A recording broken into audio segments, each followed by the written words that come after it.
Hey everyone, this is Ryan Hicks. I'm going to give some insights on Twin Peaks season 3, episode 10. Laura is the one. And again, I'm not trying to speculate what's going to happen.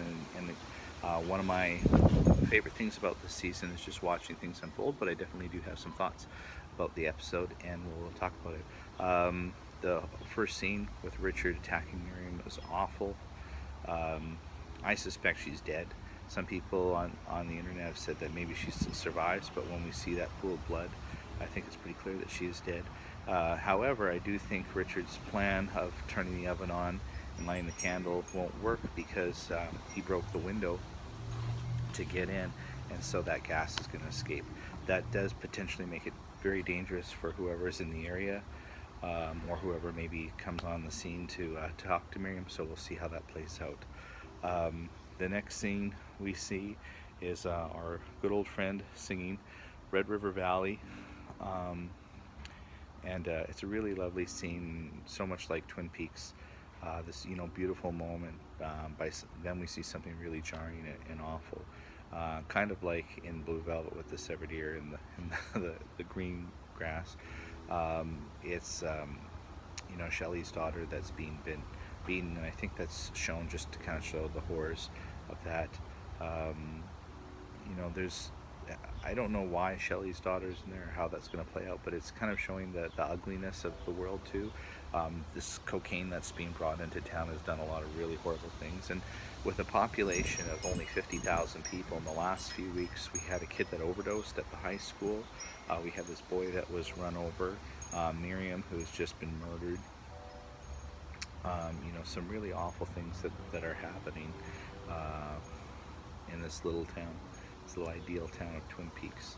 The next scene is Candy, who's trying to swat the fly, and this is a great scene. It took about a minute and a half of her looking around the room, and then finally hitting the fly. And I think that scene serves a purpose in the sense that we see the Mitchum brothers.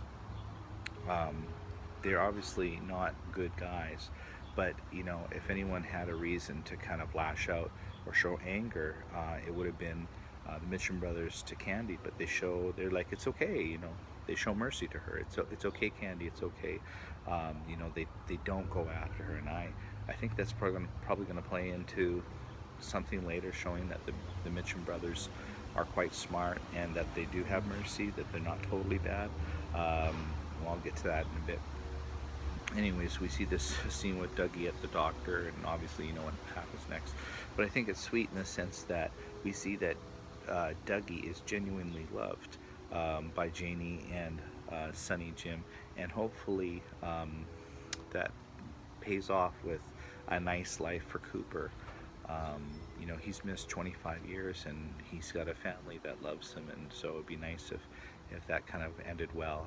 I really like Janie, and I really like Dougie Cooper, and I really like Sonny Jim, so I'd like hopefully something positive happen with these guys.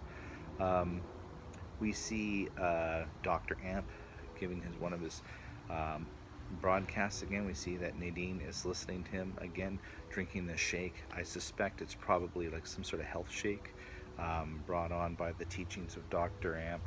I bet she doesn't know he's Jacoby, it just knows him as Dr. Amp. Although she would know he's Jacoby, because if you see the commercial for the shovel, you see it's clearly Jacoby.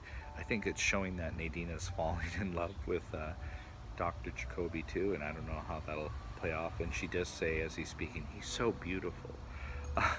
Anyways, another scene, we see Jerry in the woods trying to get a cell signal, and he says, "You can't fool me, I've been here before."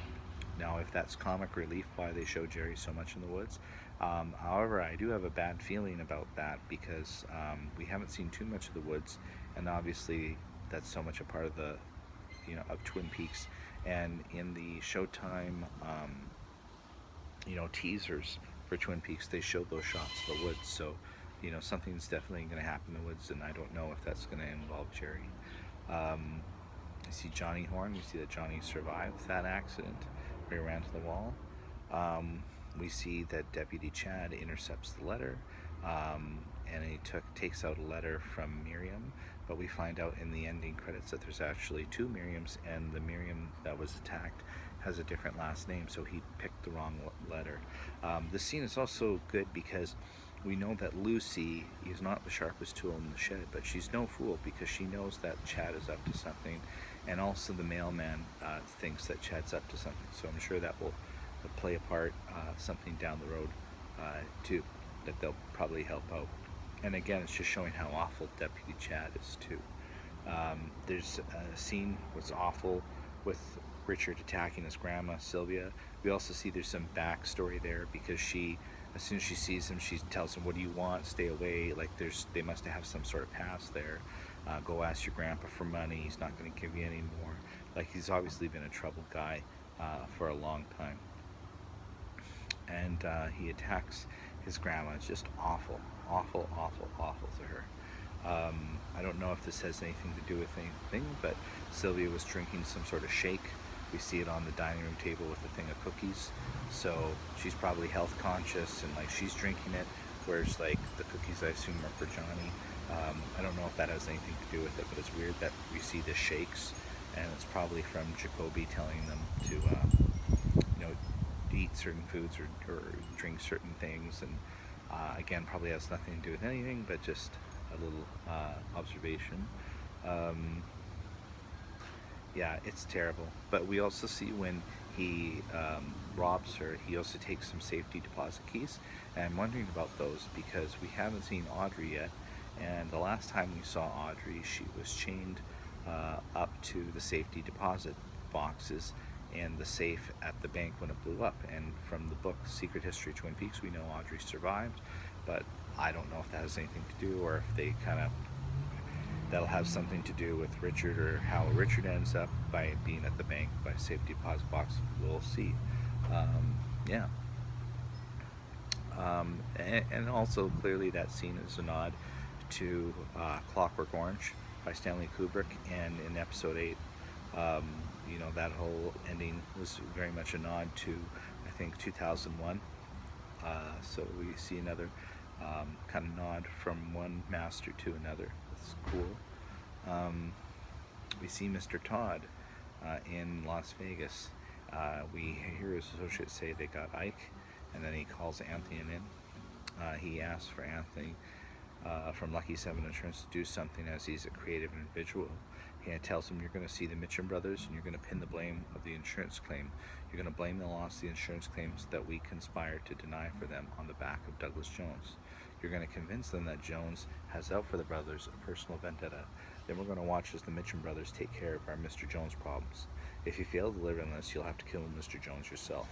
And we know that Mr. Todd is an associate of Evil Cooper, so this is coming right from Cooper to do this. Next thing, we see Albert hitting off with the morgue lady, which is really nice. We see in the casino, the Mitchum brothers, that they don't trust Anthony, that there's some sort of back thing there that happened, but they don't trust him. And I'm speculating that perhaps rather than just accepting what he has to say, they're going to be really cautious about what he says. They're going to set up a meeting, but we do see later that they say, "Fool me once, fool me twice, you're dead." So we know that they really do, believe him, and that they're going to, at least set up a meeting to meet Dougie, and probably they'll see from their own observations that this isn't some sort of guy that had a conspiracy to or vendetta against them. Anyways, back with Gordon. Gordon is drawing a doodle of like a fox or a deer, dog or something. Albert knocks on the door, and when he opens the door, we see a vision of Laura Palmer. This is interesting because Gordon has never met Laura Palmer. And that scene came from Fire Walk With Me, where Laura knocked at the door of Donna. And so what that has to do, I think we'll see, but it's interesting. Gordon shows, or rather Albert shows Gordon encrypted messages from Diane's phone. It came from a server in Mexico, and it came after Cooper escaped The first one was from Cooper. It said the conversation is lively around the dinner table, and she sent the following response: they have Hastings, they're going to take him to the site. Perhaps the dinner table is this meeting place in South Dakota. So we've got a few things that are kind of happening. We have Albert and Diane and Tammy and Gordon that are probably coming to this site. We have Evil Cooper that I assume coming there. And how does Dougie get to this site? I guess we'll find out. That's just speculation.